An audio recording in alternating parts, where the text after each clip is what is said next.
अन्त्वा गणपतिगुं हवामहे कविं कवीनामुपमश्रवस्तमं ज्येष्ठराजं ब्रह्मणस्पत आनः शृण्वन्नोतिभिः सिद्धसादनं श्रीमहागणाधिपतये नमो नमः। प्रणो देवी सरस्वती वाजेभिर्वाजिनीवती धीनामभित्र्यवतु श्रीमहासरस्वत्यै नमो नमः। आदित्याय च सोमाय मंगళాయ బుధాయ చ గురు శుక్ర శనిభ్యశ్చ రాహవే కేతవే నమః। ప్రేక్షకులకు శుభోదయం। ఈరోజు ఫిబ్రవరి 10వ తేదీ శనివారం। పంచాంగ వివరాలు చూద్దాం। స్వస్తి శ్రీ చాంద్రమాన శ్రీ శోభకృతనామ సంవత్సరం ఉత్తరాయణం శశిర ఋతువు మాఘమాసం శుక్లపక్షం పాడ్యమి ఉదయం అంటే తెల్లవారితే ఆదివారంగా 3:32 వరకు ఉంది।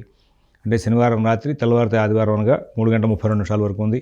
ధనిష్ట నక్షత్రం రాత్రి 11:04 వరకు ఉంది।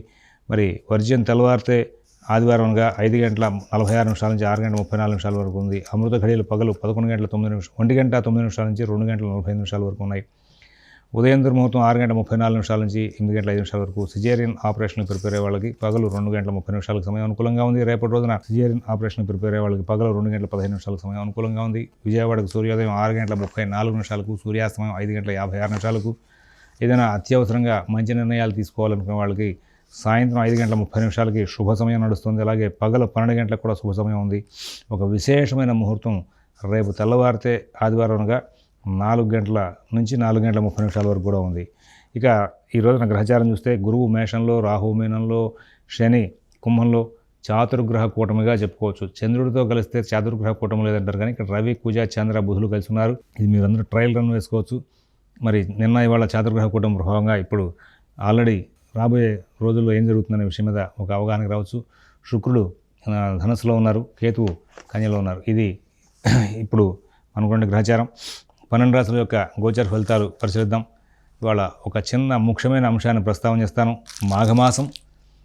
మాఘమాసం సూర్య భగవానుడికి చాలా ప్రీతికరమైన మాసం। సూర్య ఆరాధన నియమాలతో కనుక పాటిస్తూ చేస్తే చాలా అద్భుతమైన స్థాయిని చేరుకునే అవకాశం వస్తుంది। చాలా విశేషమైనటువంటి రాజయోగాలు అనుభవించే అవకాశం వస్తుంది। అందులో భాగంగా ఇవాళ నుంచి మరి ఫిబ్రవరి 10వ తారీఖు నుంచి మాఘమాసం ప్రారంభమైంది। ఈ మాఘమాసం మార్చి 10వ తారీఖు వరకు ఉంది। ఈ సందర్భంలో మరి ఇక్కడ మీరందరూ కూడా గమనించుకోవాల్సిన ఒక ముఖ్యమైన అంశం ఉంది। నిత్యం సూర్య ఆరాధన చేయండి। సూర్యోదయానికల్లా స్నానం చేయడం, కుదిరితే నది స్నానం చేయడం। సూర్యోదయం 6:34 అనుకుంటున్నాం, 6:34 కల్లా సూర్య భగవానుడికి నమస్కారం చేసుకుని రాగి పాత్రతో నీళ్లు తులసి చెట్లు పోయండి నమస్కారం చేసి। ఇలా రోజు చేయడం మూలంగా చాలా విశేషమైన లాభాలు వస్తాయి। అవకాశం కుదిరితే ఆదిత్య హృదయం పారాయణ చేసుకోండి। ఉపనయన అర్హత ఉన్నవాళ్ళు సంధ్యావందనం చేయండి। సూర్యోదయానికి ముందే సంధ్యావందనం చేయడం మూలంగా మీకు 100కి 100% మంచి జీవితం గడిపే అవకాశం వస్తుంది। ఇది ప్రాక్టికల్గా ప్రూవ్ చేయగలుగుతున్నటువంటి అంశం। ఇది ఎవరు కూడా వ్యంగ్యంగా మాట్లాడిన పట్టించుకోకల। కారణం ఏమిటంటే ప్రతిరోజు వీడు సంధ్యావనం చేసాడా చేయలేదా అని ఎట్లా చెక్ చేస్తాం మనం? వాడు సంధ్యావనం నిజంగానే చేసి చెప్తున్నాడా చేయటదా అనేది। కాబట్టి ఇక్కడ సంధ్యావనం సకాలంలో సూర్యోదయానికి ముందుగల సంధ్యావనం చేయడం అనేది విశేషం। ఆ సూర్య భగవానుడి యొక్క అనుగ్రహం లభిస్తే పొందలేనటువంటి అంశం అంటూ ఏముండదు। ఆయన అన్ని రకాలైనటువంటి ధర్మబద్ధమైన కోరికలని తీర్చే అవకాశాలు ఉంటూ ఉంటాయి। ఆరోగ్యం భాస్కరాది ఇచ్చేది, ఆరోగ్యమైన ఇస్తాడు। మరి రామాయణం అబ్జర్వ్ చేస్తే మరి సూర్య భగవానుడి ఆరాధన ద్వారా విజయాలు వస్తాయని చెప్పేసి మనకు తెలుస్తుంది। వ్యవహార విజయాలు, యుద్ధ విజయాలు, మరి అదొక అంశం। తదుపరి శ్రీమన్ మహాభారతం కనుక పరిశీలిస్తే అరణ్యవాసంలో ఉన్నటువంటి ఆ ధర్మరాజుకి సూర్య భగవానుడి యొక్క ఆరాధన ద్వారా అక్షయపాత్ర లభించి అరణ్యవాసంలో ఉండగా ఎంతమంది వస్తే అంతమందికి వండించి భోజనం పెట్టించాడు అనేటువంటి అంశం అక్కడికి పడుతుంది। కాబట్టి లోటు లేకుండా మరి సుష్టుగా చక్కగా అన్ని రకాలైన పదార్థాలు మన ఇంట్లో ఉండి కామన్ మ్యాన్ రిక్వైర్మెంట్స్ అన్నీ కూడా ఫుల్ఫిల్ చేసుకుంటూ ముందుకు వెళ్ళే యోగాలు సూర్య భగవానుడి యొక్క ఆరాధనలో వస్తాయని చెప్పేసి మనకి ప్రత్యక్షంగా కనబడుతోంది। అటువంటి సూర్య భగవానుడికి మాఘమాసం చాలా ప్రీతి, అందులో ఆదివారాలు ఇంకా ప్రీతి। సూర్య నమస్కారాలు జరుగుతూ ఉంటాయి ఆదివారాలు, పౌర్ణిమ, ఏకాదశులకి మన ప్రాంతం అంతా జరుగుతున్నాయి। ఆంధ్రదేశం అంతా కూడా ఎక్కడ జరుగుతున్నా సరే వెళ్ళి మీ గోత్రనామాలతో కూడా చేర్చుకోండి। శక్తి లేకపోతే కనీసం వెళ్ళి దర్శించి ఆ తీర్థప్రసాదాలు స్వీకరించండి, చాలా మార్పులు ఉంటాయి। కానీ రోజు సూర్య భగవానుడి యొక్క ఆరాధన, సూర్యాస్తమయాలతో ఇల్లు వాకిళ్ళు శుభ్రం చేసుకోవడం, మెలకుగా ఉండడం, సూర్య భగవానుడికి సంబంధించినటువంటి స్తోత్రాల పారాయణ చేసుకోవడం, ఇవన్నీ చేయడం మూలంగా మరి ఉపనయన అర్హత వాళ్ళు సంధ్యావనం చేయడం మూలంగా ఆయురారోగ్య ఐశ్వర్యాలను కూడా లభించి సర్వత్ర విజయం లభించి సుఖజీవనం చేసే అవకాశం ఉంటుంది। అది ప్రత్యక్షంగా ప్రూవ్ చేయబడినటువంటి అంశం। ఇది గమనించుకుంటారని, ఇది అందరూ కూడా సద్వినియోగం చేసుకుంటారని।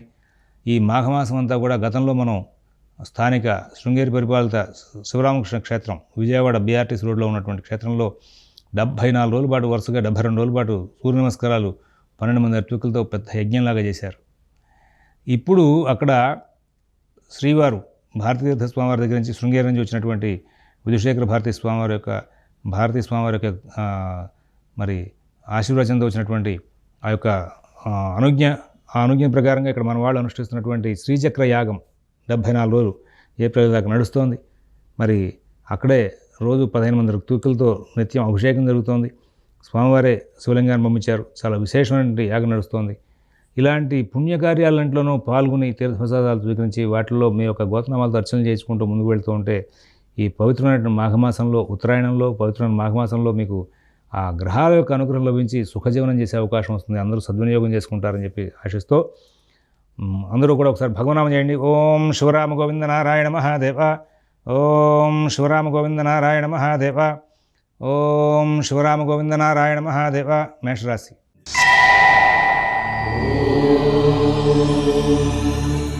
ఈ రోజున అన్ని కార్యక్రమాలు కూడా చాలా చక్కగా నడుస్తూ ఉంటాయి. ఎటువంటి ఇబ్బందులు లేనటువంటి మంచి జీవితం గడిపే అవకాశం ఉంది. అందరూ కూడా సుఖంగా శాంతంగా కాలక్షేపం చేస్తారు. ఉద్యోగ వ్యాపార విషయాలు చాలా బాగుంటాయి. ఆర్థిక ఆరోగ్య విషయాల్లో కూడా మంచి ఫలితాలు ఉంటాయి. విదేశీ నివాస ప్రయత్నాలు, స్థిరాస్తి కొనుగోలు ప్రయత్నాలు, కోర్టు వ్యవహారాలు, రుణ వ్యవహారాలు కూడా అద్భుతమైనటువంటి మంచి ఫలితాలు తీసుకుంటూ ముందుకు వెళ్తారు. ఎటువంటి ఇబ్బందులు లేనటువంటి మంచి జీవితాన్ని గడుపుతూ సుఖంగా శాంతంగా కాలక్షేపం చేస్తూ ఆనందంగా ముందుకు వెళ్ళే అవకాశం వస్తుంది. అన్ని విధాల లాభదాయకమైన కాలం నడుస్తుంది. కాస్త బుద్ధి మందగించి అప్పుడప్పుడు కొన్ని కార్యక్రమాలను వాయిదా వేసుకునే పరిస్థితి వస్తుంది. అది కనుక మీరు ముందుగానే గమనించుకుని దాని మీద కనుక ఒక విధమైనటువంటి అనుకూల స్థితిని పొందడానికి కనుక ప్రయత్నం చేస్తే మీరు అన్ని విధాలా కూడా లాభదాయకమైన ఫలితాలు పొందుతూ ఆనందంగా ముందుకు వెళ్ళే అవకాశం వస్తుంది. వృషభ రాశి.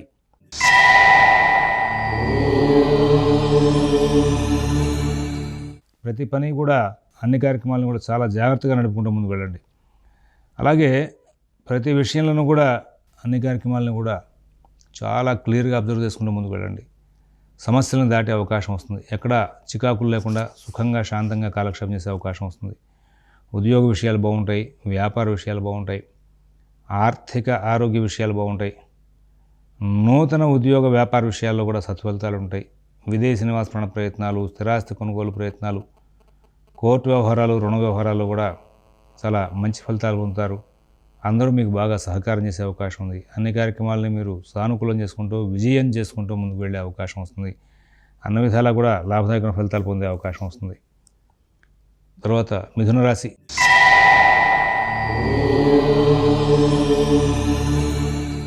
చిన్న చిన్న ఆటంకాలు ఉంటాయి.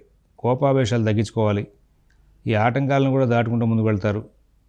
ఉద్యోగ విషయాలు బాగుంటాయి, వ్యాపార విషయాలు బాగుంటాయి, ఫైనాన్స్ వ్యాపారులకు మంచి ఫలితాలు ఉంటాయి. ఇవాళ మీరు భవిష్యత్తుకు ఉపయోగపడేటువంటి చర్చలు బాగా చేసే అవకాశం వస్తుంది. కానీ మీకు అప్పుడప్పుడు చిన్న చిన్న సమస్యలు కూడా వచ్చే అవకాశం వస్తుంది. వాటిని దాటుకుంటూ ముందుకు వెళ్తారు.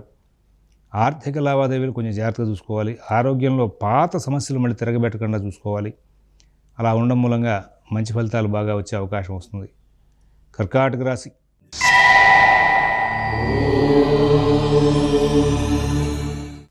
చాలా జాగ్రత్తలు తీసుకోవాలి. కుటుంబ విషయాల్లో జాగ్రత్తలు తీసుకోవాలి, ఉద్యోగ విషయంలో జాగ్రత్తలు తీసుకోవాలి, ఆర్థిక ఆరోగ్య విషయాల్లో జాగ్రత్తలు తీసుకోవాలి.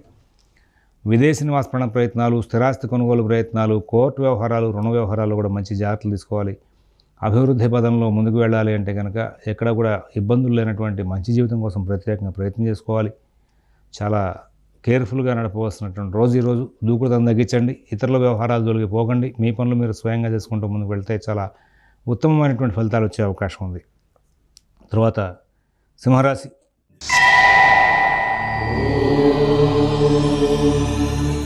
పనులు ఆలస్యం అవుతాయి. ధైర్యంగా ఉంటారు, తెలివిగా ప్రవర్తిస్తారు, చాకచక్యంతో వ్యవహరించి కార్యక్రమాలను కూడా సానుకూలం చేసుకుంటారు. ఉద్యోగ వ్యాపార విషయాల్లో సత్ఫలితాలు ఉంటాయి. ఆర్థిక ఆరోగ్య విషయాల్లో కూడా సత్ఫలితాలు ఉంటాయి. విదేశీ నివాస ప్రయత్నాలు, స్థిరాస్తి కొనుగోలు ప్రయత్నాలు, కోర్టు వ్యవహారాల్లో కూడా మంచి ఫలితాలు ఉంటాయి. ఎటువంటి ఇబ్బందులు లేనటువంటి మంచి జీవితాన్ని గడిపే అవకాశం. కన్యా రాశి.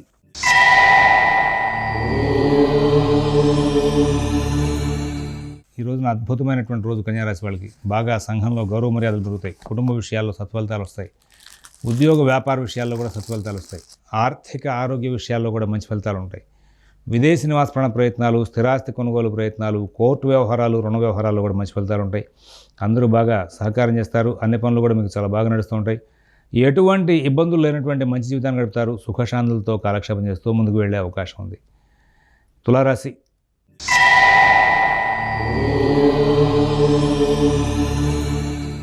గ్రహచారం బాగుంది. ఈ రోజున ఉద్యోగ వ్యాపార విషయాలు బాగుంటాయి. ఆర్థిక లావాదేవీలు బాగుంటాయి.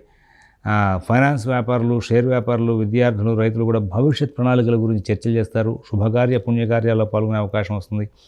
మీ బుద్ధి సందర్భానుసారంగా ప్రవర్తింపజేయగలిగినటువంటి అవకాశాలు వచ్చి మీకు చాలా మంచి ఫలితాలను ఇచ్చే అవకాశం వస్తుంది. వృశ్చిక రాశి.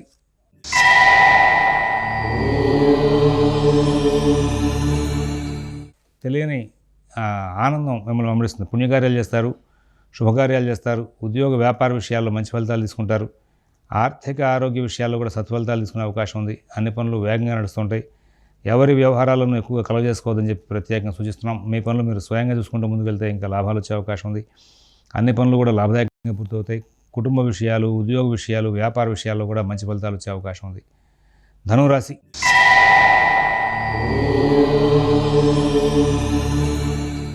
దైనందిన కార్యక్రమాలు బాగుంటాయి. కుటుంబ విషయాలు బాగుంటాయి. నూతన ఉద్యోగ వ్యాపార విషయాల్లో సత్ఫలితాలు ఉంటాయి. కుటుంబ సభ్యులందరూ బాగా సహకారం చేస్తారు. అందరికీ ఆరోగ్యాలు బాగుంటాయి. మీకు శుభవార్తలు తరచుగా వినే అవకాశం వస్తుంది. బంధువులకి, మిత్రులకి శుభం జరిగినటువంటి అంశాన్ని మీరు విని దాని ద్వారా మీరు చాలా లాభదాయకంగా, ఆనందదాయకంగా కాలక్షేపం చేస్తూ ముందుకు వెళ్ళే అవకాశం వస్తుంది. భవిష్యత్ ప్రణాళికల గురించి ఎక్కువగా చర్చలు చేసే అవకాశం వస్తుంది. మకర రాశి.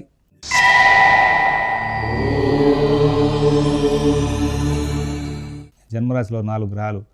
కొంచెం జాగ్రత్తలు పాటించాలి. కుటుంబ విషయాల్లో జాగ్రత్తలు పాటించాలి. ఉద్యోగ విషయాల్లో జాగ్రత్తలు పాటించాలి. ఆర్థిక ఆరోగ్య విషయాల్లో జాగ్రత్తలు పాటించాలి. విదేశీ నివాస ప్రయత్నాలు, స్థిరాస్తి కొనుగోలు ప్రయత్నాలు, కోర్టు వ్యవహారాలు, రుణ వ్యవహారాలు కూడా చాలా జాగ్రత్తలు పాటిస్తూ ముందుకు వెళ్ళాలి. కుంభరాశి.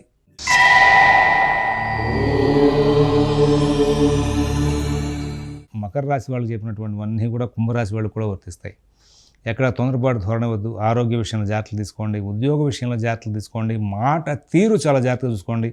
నూతన ఉద్యోగ వ్యాపార విషయాలు కూడా ప్రత్యేకమైన శ్రద్ధ, జాగ్రత్త కనబరచాలి. ఆర్థిక ఆరోగ్య విషయాలు మీరు చాలా జాగ్రత్తలు తీసుకోవాలి. విదేశీ నివాస ప్రయత్నాలు, స్థిరాస్తి కొనుగోలు ప్రయత్నాలు, కోర్టు వ్యవహారాలు, రుణ వ్యవహారాల్లో కూడా చాలా చక్కనైనటువంటి ఫలితాంశాలు తీసుకుంటూ వెళ్ళాలి అంటే కనుక మీరు చాలా జాగ్రత్తలు పాటిస్తూ ముందుకు వెళ్ళాల్సిన అవసరాలు ఉన్నాయని చెప్పి సూచిస్తున్నాం. మీనరాశి.